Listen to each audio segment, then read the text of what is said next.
BJP MLC Somu Veerraju మీడియాతో మాట్లాడుతున్నారు. Live చూద్దాం. 350 కోట్లతో చంద్రన్న కానుకలు ఇచ్చారు.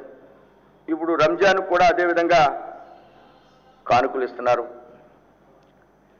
రాష్ట్రం ప్రగతి పథకంలోకి వెళ్ళడానికి కేంద్ర ప్రభుత్వం అన్ని విధాలుగా సహాయం చేస్తుంది. 13 జిల్లాల యొక్క ప్రజలకు వాళ్ళు అభివృద్ధి కాముకులు. ఎక్కడికైనా వెళ్ళి ఏదైనా చేసి దాన్ని అభివృద్ధి చేసే మనస్తత్వం ఉన్నటువంటి 13 జిల్లాల ప్రజల్ని ఒక ప్రత్యేక హోదా ఇన్ని కోట్లు ఇస్తే, ప్రత్యేక హోదా ఇస్తే 4000 కోట్లు ఇచ్చినాయి. ఏదైతే సిమ్లాకి కానీ మిగతా రాష్ట్రాలకి మనం ఇన్ని వేల కోట్ల రూపాయలు ఇస్తే ప్రత్యేక హోదా గురించి తదేకంగా మాట్లాడడంలో అర్థమేముంది? డెఫినెట్గా మాట్లాడమనండి. కానీ ఇవి కూడా చెప్పాలిగా, ఇచ్చినవి కూడా చెప్పాలిగా. ఇచ్చినవి ఏం మాత్రం చెప్పకుండా ఎప్పుడూ కష్టాల్లోనే ఉన్నాం అంటే,